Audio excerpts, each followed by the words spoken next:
aku mau tanya nih Pak Ustadz, dengan krisis corona ini, kita sadar bahwa hidup itu sangat singkat. Sementara kita sibuk terus mencari uang. Kadang-kadang banyak orang meninggal ya pada saat dia mencari uang, uangnya pun tidak dinikmati. Saya ini sudah lama pengen pensiun, tapi mental saya tidak siap. Karena apa? Setiap saya mau istirahat, ada perkara baru, honornya 2 miliar. Ada perkara ini, honornya 3 miliar. Akhirnya nggak jadi pensiun. Pertanyaan saya kepada Pak Ustadz, apa yang harus saya yakini agar orang itu rela meninggalkan duniawi dan benar-benar bahagia hidup menikmati dirinya? Kalau yang saya yakini, Bang Hotman, bahwa pesan Nabi Muhammad, kalaupun kau punya 1 lembah dari emas, kau akan minta 1 lembah lagi, kan? Jadi ada gunung, di bawahnya emas semua, itu kau akan minta 1 lagi sampai mulutmu disumbat panah. Jadi nggak ada pernah puasnya, terus kurang. Macam orang haus minum air laut, kurang. Jadi sebenarnya kepuasan itu ada ketika kita memberi. Katanya ada buku The Miracle of Giving. Jadi ketika dia memberi, dan saya lihat itu ada pada Bang Hotman, ketika Bang memberi beras, memberi sembako, saya kira Abang sudah menikmati itu. Jadi ketika memberi itu diperbanyak, orang akan menemukan kebahagiaan yang tidak semu. Karena ada kebahagiaan ketika kita dapat, dia kemudian kering. Tapi ketika orang menemukan kebahagiaan yang tidak semu itulah kebahagiaan yang sesungguhnya. Tapi dia rasa. Tidak semua orang bisa menceritakan apa yang dia rasakan. Dan apa yang Abang rasakan pun belum tentu bisa Abang bahasakan. Karena bahasa terlalu miskin untuk menceritakan tentang rasa. Nah, saya jadi kritis pula jadinya depan Bang Hotman. Tapi Bang Hotman sudah punya semuanya. Lalu kemudian apakah Bang Hotman bahagia? Gimana jawabannya? Belum bahagia. Karena itu tadi, mau pensiun ragu-ragu. Begitu mulai kerja lagi, pusing lagi pemikiran. Ikut lagi terjun kepada masalah. Sehingga never ending story. Itulah yang saya tanya, bagaimana cut off, ya udah that's enough, tapi susah. Anak saya 3, semuanya pengacara muda, saya perlu bimbing juga, karena pengacara itu tanpa jam terbang, tanpa benar-benar bekerja dengan kasus, susah menjadi ahli. Orang boleh bergelar profesor doktor, tapi belum tentu bisa bikin surat kuasa, belum tentu bikin surat gugatan. The only way adalah dengan jam terbang yang tinggi. Itulah yang saya nggak bisa tinggalin.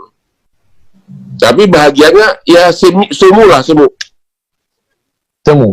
Abang pernah merasa sulit dalam hidup? Apa yang paling tersulit saat menjalani hidup? Saya kebetulan dari kecil bukan dari keluarga miskin, termasuk orang yang berada untuk ukuran kecamatan. Saya tidak pernah susah hidupnya dari segi keuangan. Saya bersepuluh bersaudara, 6 orang sarjana murni, orang tua yang sekolahkan ke Unpar Parahyangan. Yang tersulit saya alami adalah ya hampir pernah mau bunuh diri waktu saya dari kantor pengacara internasional Andan Buyung oleh Profesor Subekti waktu itu yang menulis KUH Perdata. Saya diminta masuk ke Bank Indonesia, pindah ke Bank Indonesia. Gubernur Bank Indonesia yang sekarang adalah satu angkatan sama saya. Tapi pada saat itu saya melihat saya tidak punya masa depan di sana. Nggak bisa kaya Pak di sana. Itu antara lain yang saya lihat waktu itu. Kedua, saya sarjana hukum, disuruh belajar hitung dagang, disuruh belajar neraca, memang namanya bank kan. Disitulah saya menjadi pesimis, karena terus-terusan stres hari demi hari, akhirnya hampir waktu itu minum baygon. Tapi saat saya mau minum baygon, tiba-tiba saya mendengar tukang beca di depan rumah yang sedang bermain gaplek bisa ketawa-ketawa. Sekitar saya sadar, tukang beca bisa ketawa-ketawa, sedangkan saya pegawai Bank Indonesia sarjana hukum tidak mau bunuh diri. Sejak itulah tekad bahwa I have to do it. Saya harus pilih pekerjaan yang saya suka, and I will do it the maximum way, dan berhasil. Di tengah keberhasilan abang melewati masa-masa sulit segala macam, apa yang belum tercapai?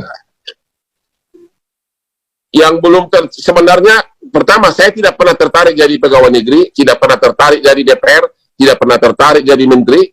Jadi sebenarnya sudah hampir tercapai semuanya. Sekarang yang belum tercapai adalah bagaimana 3 anak saya jadi pengacara benar-benar berkualitas. Yang kedua, agar saya bisa pindah ke Bali dengan tenang, bisa tiap jalan pagi melihat berbagai pemandangan, wanita cantik sambil olahraga, ya kayak begitulah, mau hidup tenang di Bali. Hanya itu tujuan saya terakhir. Tidak mau jadi pejabat dan tidak tertarik. Mau menikmati hidup. Benar, menikmati akhir hidup.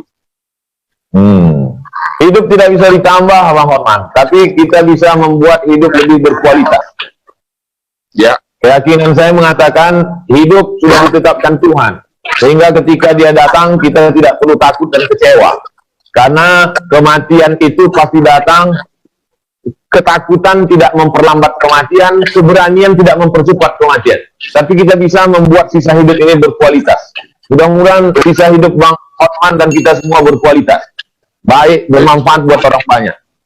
Di antara 2 orang ini, Opung Binahar Hutapea dan Rusmina Tiobinur Simanjuntak, siapa yang paling berpengaruh dalam hidup abang?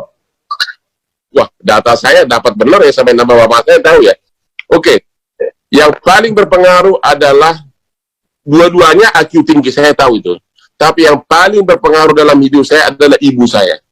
Ibu saya itu, sewaktu saya kecil, kami 10 bersaudara, dia bisa beli ikan mujahir 1 ember tiap minggu ke pasar.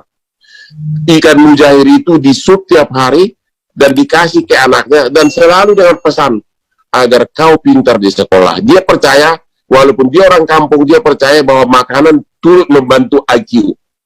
Dia bisa sogok saya agar makan daun pepaya, makan telur. Jadi benar-benar ibu saya adalah yang paling berkesan dalam hidup saya. Cuma pada saat ada satu hal yang paling saya sesalkan, yaitu sesudah saya sukses, saya sering keluar negeri ditemani oleh ibu saya untuk check up ke rumah sakit. Sementara dianya saya tidak pernah check up karena tidak pernah mengeluh. Namanya juga ibu dari kampung kan, spirit fight-nya kuat. Ya. Padahal dia sudah menderita darah tinggi. Padahal darah tinggi kan sebenarnya gampang diobatin. Akhirnya apa? Tiba-tiba jatuh di kamar mandi, pecah pembuluh darah. Itulah penyesalan yang saya tidak bisa maafkan diriku. Dia bisa berjam-jam temani saya di rumah sakit di Mount di Australia untuk check up diriku di rumah sakit. Sementara dianya tidak pernah saya check up. Itu aja penyesalannya, Pak Ustadz. Ini sudah mendekati jam 10, Bang Hotman. Saya takut kalau lewat nanti dihitung per detik. Jadi Pak Ustadz, ada di ujung penghujung acara ini ada syair yang mau saya bacakan. Saya mau melantunkan tapi takut suara saya putus-putus. Jadi saya bacakan aja. Ya.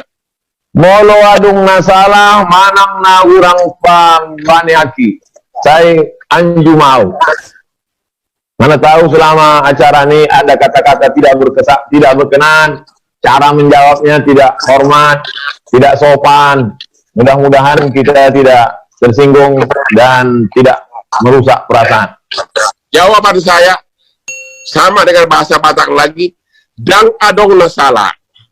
Dang adong nasalah, dak pola perlu anjun, karena tidak ada yang salah, tidak ada yang perlu dimaafkan gitu loh. Itu artinya itu.